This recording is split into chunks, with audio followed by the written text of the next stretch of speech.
Help with debt. Will this new method actually work? Introduction. Many people need help with debt, especially credit card debt. They are stuck lugging around this debt. They only make the minimum monthly payment while high-rate interest cost continues to accumulate. The net result being they never really make a dent in paying down the balance owing. Canadian household debt. In March 2019, Equifax Canada reported that Canadian consumer debt delinquent accounts are increasing. Equifax also reported that the average Canadian household consumer debt is an average of $23,000, not counting mortgages. Bank of Canada Governor Stephen Poloz previously said that the typical Canadian owes about $1.70 for each dollar of income she or he earns each year, after taxes. This of course is not a new story for Canadians. I have been writing about Canadians' love affair with taking on more debt for several years now. The province of Quebec is trying to make a difference.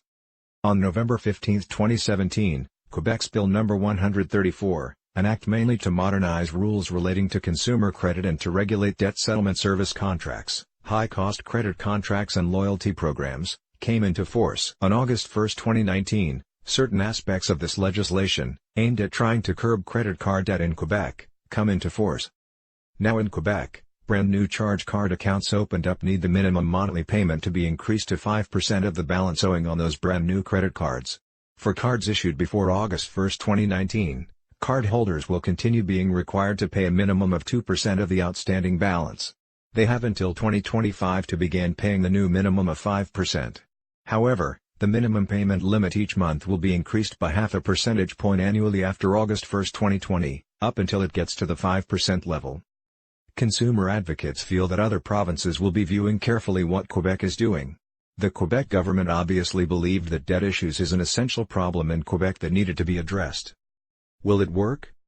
Canadians have actually gone away from being a country of savers to a nation of borrowers. Therefore, if an unanticipated financial emergency hits, on average, Canadians do not have the resources to deal with it. Many Canadians strung out on credit card debt need credit card debt help. A simple credit card debt calculator shows how problematic unpaid credit card debt is. Take a charge card with a balance owing of $1,000 with an annual 19.9% rate of interest and a 2% minimum monthly payment. It will take 26 years to pay off the balance. As well, it will cost $3,000 in interest.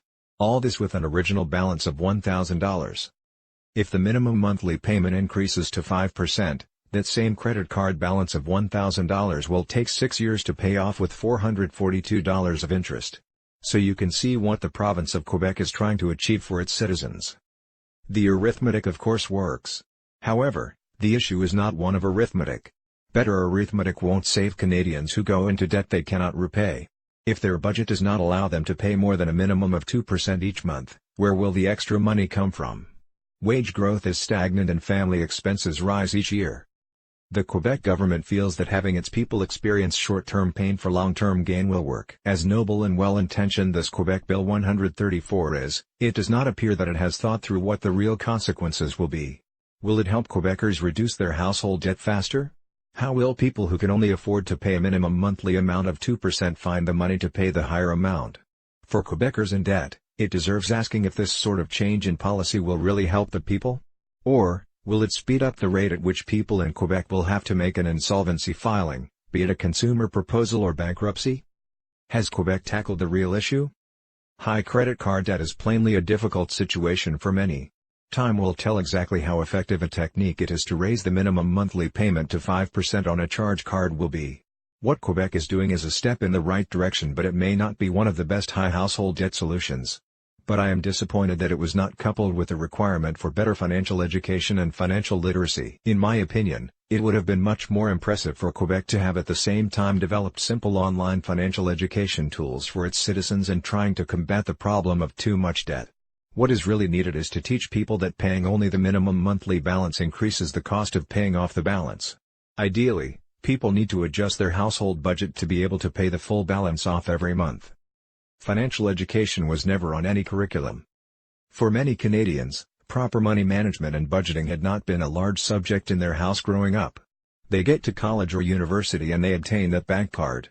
They just start spending and perhaps they also have student financial debt. They graduate and may or may not get a well-paying job to start off their new career.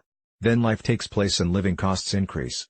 Perhaps now a home with a home mortgage, Children, automobile loan repayments and all other living costs take hold. Due to stagnant wage growth, or worse, corporate downsizing, there is not enough income in the family to keep up with all these debts.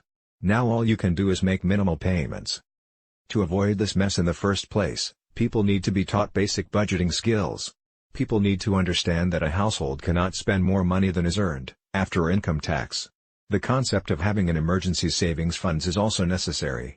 People need to understand how fast credit card debt can grow and how hard it is to pay it off if the most you are able to pay is the minimum monthly payment. Money management education and learning is so vital. People need to know that when they purchase things on a credit card, they do really need to have the money available to pay off that credit card at the end of the month. A credit card unfortunately is treated by many as an extra source of cash. In reality, it is a financial tool for convenience, but not an additional source of income. Do you have too much credit card debt? Do you feel that you don't have sufficient financial literacy? Do you believe that the lack of knowledge has led to you making financial mistakes? Have these mistakes caused you to now have too much debt? Is the pain and stress of too much debt now negatively affecting your health? Do you need help with debt? If so, contact the Ira Smith team today. We have decades and generations of helping people and companies in need of financial restructuring and counseling. As a licensed insolvency trustee, formerly known as a bankruptcy trustee, we are the only professionals licensed and supervised by the federal government to provide debt settlement and financial restructuring services. We offer a free consultation to help you solve your problems. We understand your pain that debt causes. We can also end it right away from your life. This will allow you to begin a fresh start, starting now. Call the Ira Smith team today so that we can begin helping you and get you back into a healthy, stress-free life.